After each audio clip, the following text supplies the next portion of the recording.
एक बार माता पार्वती जी ने यूं ही कैलाश का भ्रमण करते हुए अचानक कैलाशपति शिव जी महाराज जी से दो विचित्र से सवालों का जवाब पूछा। पहला यह कि क्या उस सास को कोई सजा मिलती है जो अपनी बहू को सताती है, और दूसरा यह कि मायके की कौन सी ऐसी चीज है जिसके लाने से ससुराल में गरीबी आ जाती है। सुनकर भगवान शिव कहते हैं, हे पार्वती, जब भी कोई लड़की शादी के बाद बहू बनती है तब वह अपने माता पिता को छोड़ देती है। उस बहू के लिए उसके सास ससुर ही उसके माता पिता होते हैं।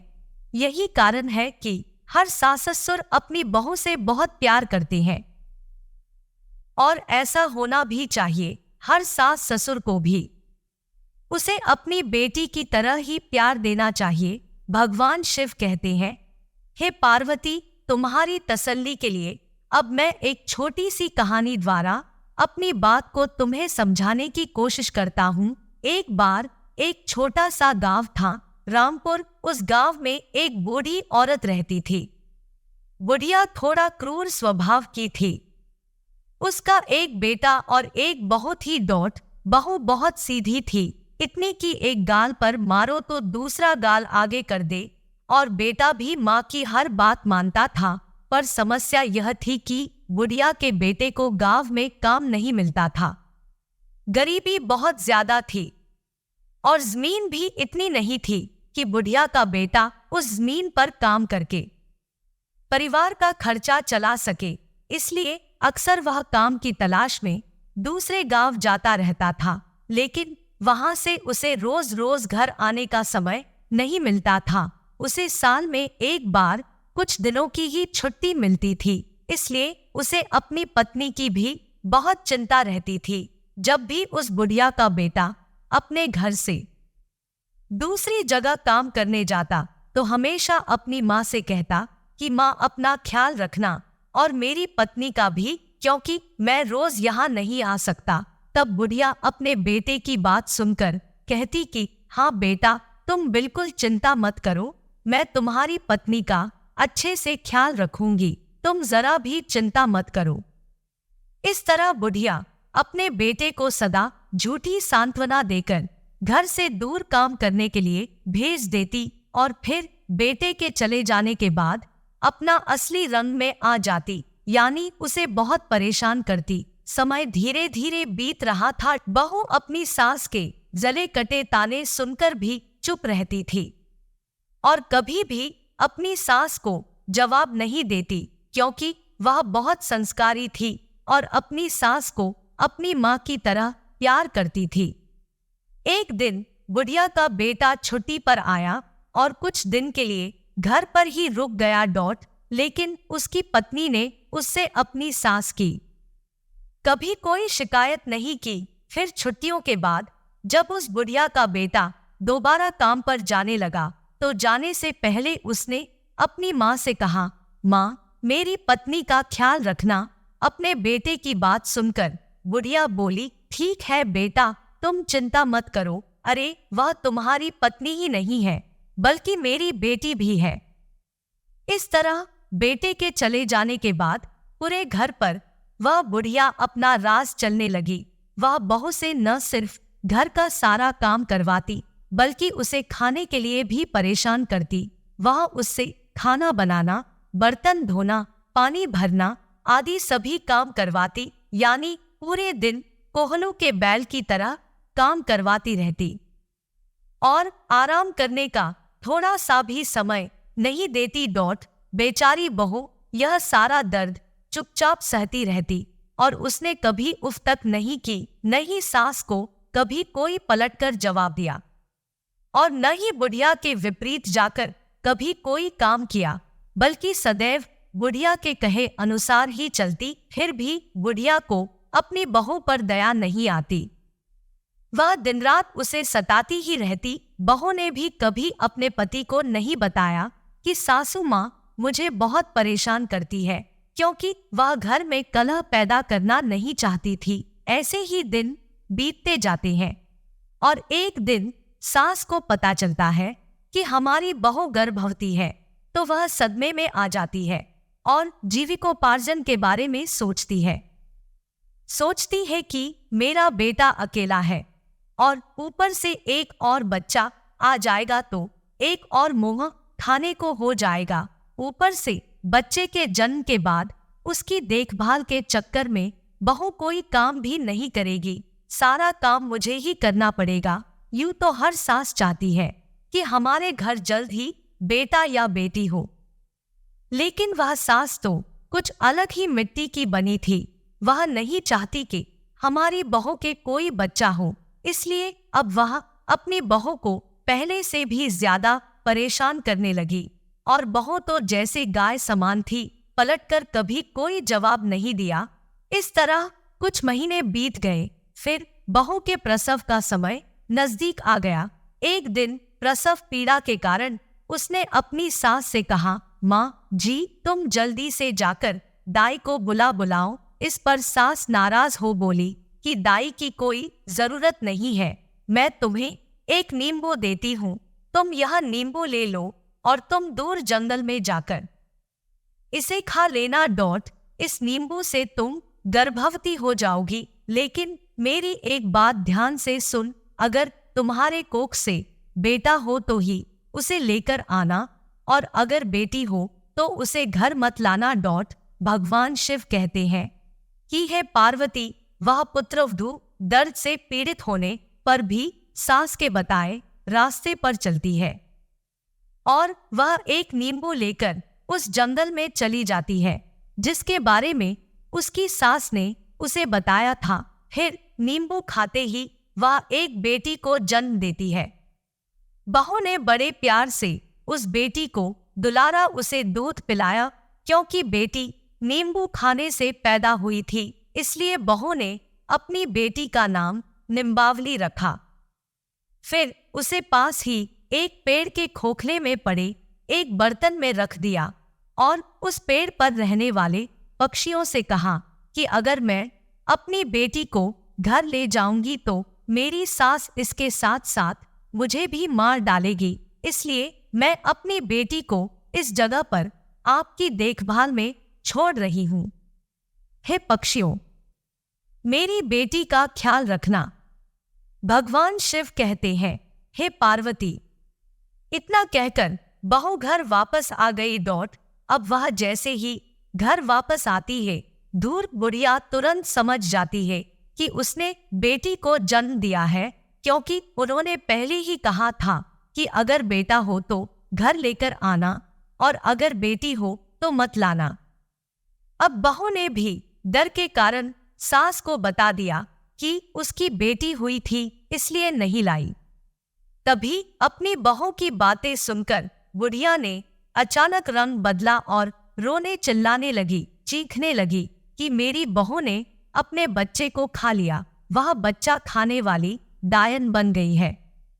सास की हरकत देख बहू ने मन ही मन खुश हो भगवान को धन्यवाद दिया कि आज उनकी ही कृपा से उसकी बेटी जीवित है। और फिर उसके बाद हर रोज दिन में जानवरों को चराने के बहाने जंगल में जाती और अपनी बच्ची को दूध पिला आती। इस तरह धीरे धीरे निम्बावली उस पेड़ के खोखले में बड़ी होती जा रही थी। इस तरह 1 साल बीत गया। उस बुढ़िया का बेटा एक दिन छुट्टी लेकर घर वापस आया।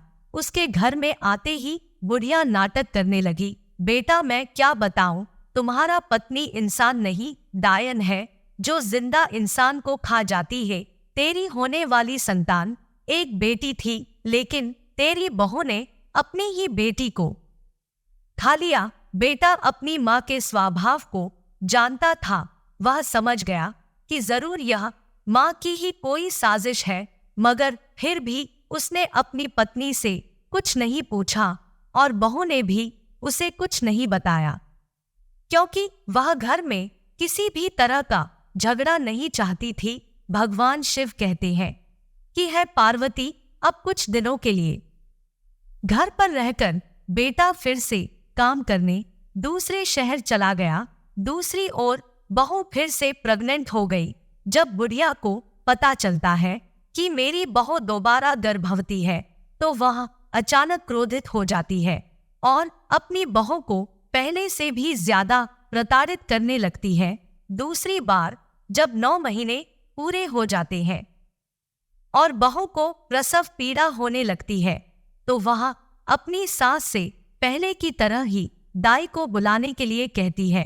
लेकिन इस बार भी बुढ़िया दाई को नहीं बुलाती, बल्कि एक मुट्ठी जीरा अपनी बहू को देती है और कहती है कि यह जीरा लेकर उस जंगल में जाओ, इसे खाओगी तब तुम गर्भवती हो जाओगी। लेकिन एक बात याद रखना, अगर बेटा हुआ हो तो उसे वापस ले आना, और अगर तुम्हारी बेटी है तो उसे वहीं छोड़ देना। भगवान शिव कहते हैं, हे पार्वती, इस प्रकार सास की सलाह पर बहू फिर से वन में जाती है। जो जीरा मिला था उसे खा लेती है, तो कुछ ही समय में वह गर्भवती हो जाती है और फिर से एक बेटी को जन्म देती है।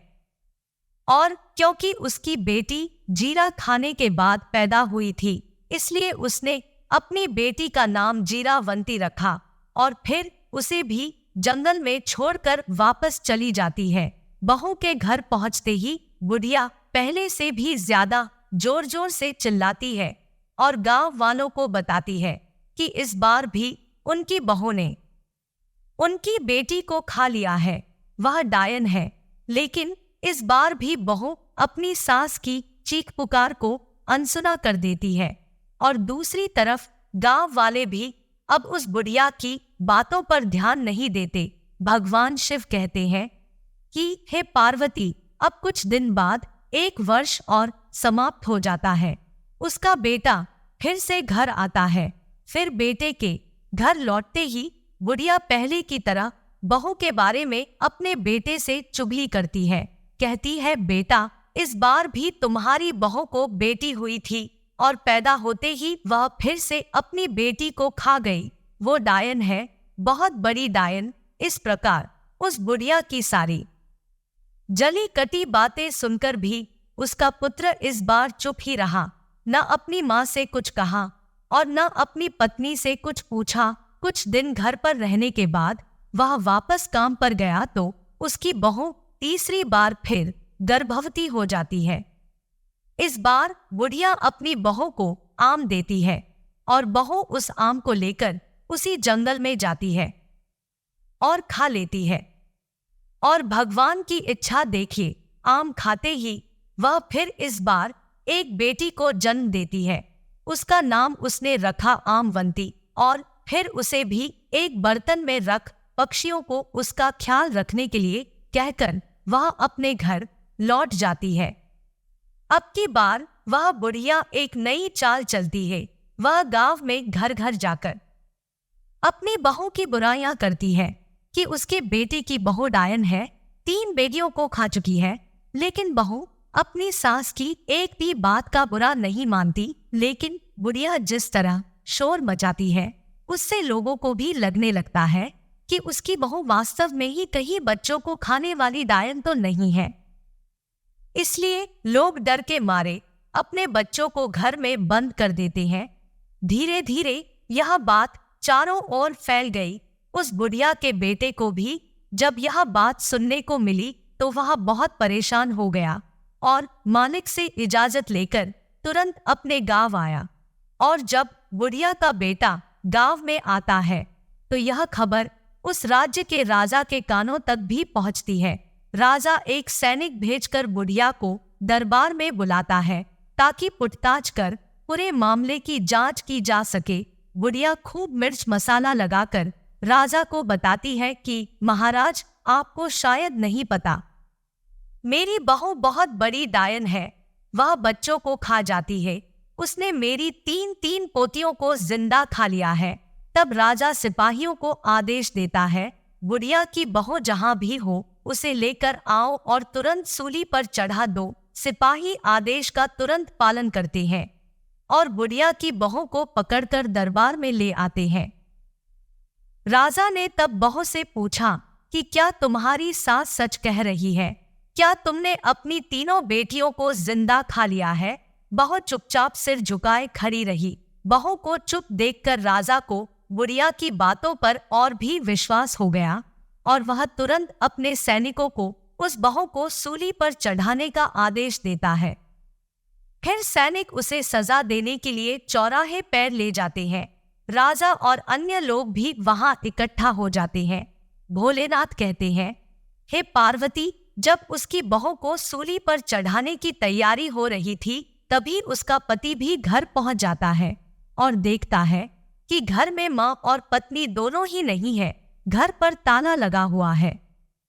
तो वह और अधिक चिंतित हो उठा। पड़ोसियों से पूछा तो उसे पता चला कि उसकी मां और बहू दोनों को राजा ने दरबार में बुलाया है।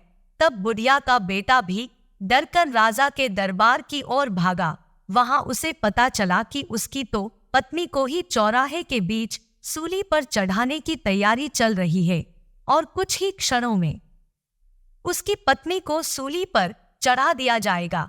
तब बुढ़िया का बेटा तुरंत राजा के सामने जाता है और हाथ जोड़कर प्रार्थना करता है कि महाराज दया करें, मेरी पत्नी को सूली पर चढ़ने से रोक दीजिए। मुझे एक बार अपनी मां और पत्नी से सच्चाई का पता लगा लेने दीजिए। यदि मेरी पत्नी अपराधी है तो मैं खुद कहूंगा कि उसे सूली पर चढ़ा दिया जाए।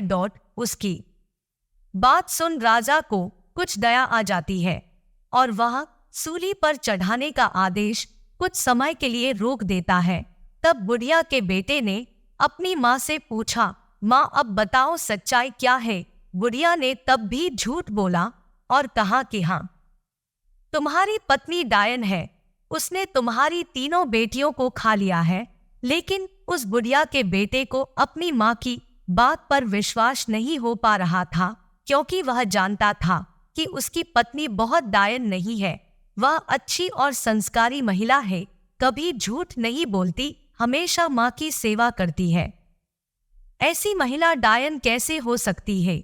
यह सोचकर उस बुढ़िया का बेटा अपनी पत्नी को अपनी कसम दिलाकर उससे बोला कि तुम मुझे सच बताओ और हाँ, मुझसे झूठ बोलने का मतलब समझ लेना कि मैं हूं ही नहीं। इस प्रकार उसकी दी हुई कस्मों की डोर में बंधी उस बुढ़िया के बेटे की बहू ने जब बोलना शुरू किया तो उसके भी होश उड़ते चले गए।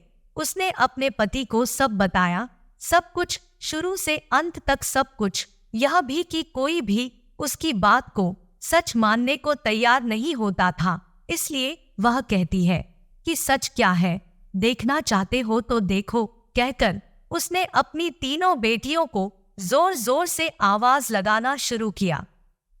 मेरी प्यारी बेटियों, इस परीक्षा की घड़ी में मेरी मदद करो। जीरावंती आओ, आमवंती आओ, इस संकट में मेरी रक्षा करो। भगवान शिव कहते हैं, हे पार्वती, जैसे ही बहू को अपनी तीनों बेटियों की याद आई, उसकी तीनों बेटियां जंगल से भाग कर आईं और अपनी मां से चिपक गई। अब उन तीन बेटियों को देखकर बुढ़िया के बेटे को सच्चाई का पता चल गया और राजा को भी समझ में आ गया कि सच्चाई असल में क्या है।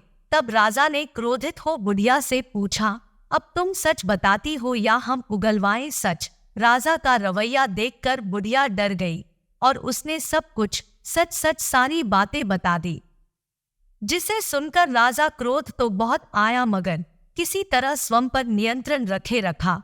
फिर उसने बहू को घर जाने का आदेश दिया और साथ ही बुढ़िया के बेटे से कहा कि आज के बाद तुम्हें काम की तलाश में कहीं और जाने की कोई जरूरत नहीं है, मैं तुम्हारे लिए इस गांव में ही काम की व्यवस्था करवा दूंगा। तुम अपनी पत्नी और बेटियों को ले जाओ और सुख से रहो। बुढ़िया के बेटे ने राजा से हाथ जोड़कर कहा, महाराज आपकी बड़ी कृपा है। उसके बाद बुढ़िया का बेटा अपनी पत्नी और तीन बेटियों के साथ घर चला गया। उसकी पत्नी माता लक्ष्मी की बहुत बड़ी भक्त थी। घर पहुंच वह रात को माता लक्ष्मी जी का स्मरण करते हुए सो गई। माता लक्ष्मी उसके सपने में आई। तब उसने अपने साथ घटी घटनाओं के बारे में और अपनी गरीबी के बारे उनसे सवाल किया तो माता जी बोली कि बेटी, तुमने अब तक अपना जीवन गरीबी में बिताया है, पर ऐसा क्यों हुआ यह कभी नहीं सोचा। लेकिन चिंता मत कर, आज मैं तुम्हें बताऊंगी कि तुम्हारे जीवन में गरीबी क्यों आई। तेरे ससुराल आने से पहले यह घर भी समृद्ध था, लेकिन जैसे ही तुमने इस घर में कदम रखा, इस घर में गरीबी आ गई। इसके पीछे कारण यह था कि जब भी कोई बेटी शादी के बाद बहू बनकर अपने ससुराल जाती है, तो उस वक्त अगर वह अपने साथ 3 चीजें जाएगी, तो समझ लें कि उसके परिवार में अशांति का वातावरण बनता चला जाएगा, जिसका असर उसके पूरे परिवार पर पड़ता है। घर में दरिद्रता आती है।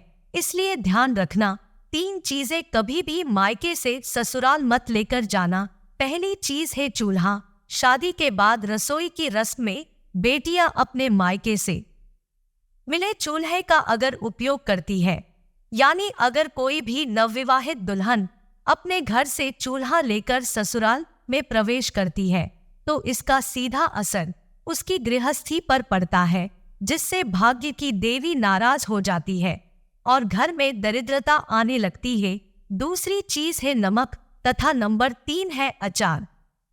अगर कोई भी नई दुल्हन अपने मायके से ससुराल में ये 3 चीजें लेकर जाती है, तो भाग्य की देवी नाराज हो जाती है और उसके जीवन में अशांति घुलने लगती है।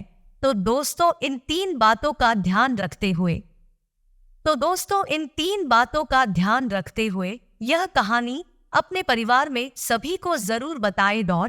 मुझे पूर्ण विश्वास है कि इस कथा को सुनने के बाद किसी भी सास बहू में कहा सुनी नहीं होगी तथा घर में कभी दरिद्रता नहीं आएगी। तो दोस्तों आपको ये कहानी कैसी लगी जरूर बताएं। चैनल को लाइक, शेयर और सब्सक्राइब करना न भूलें।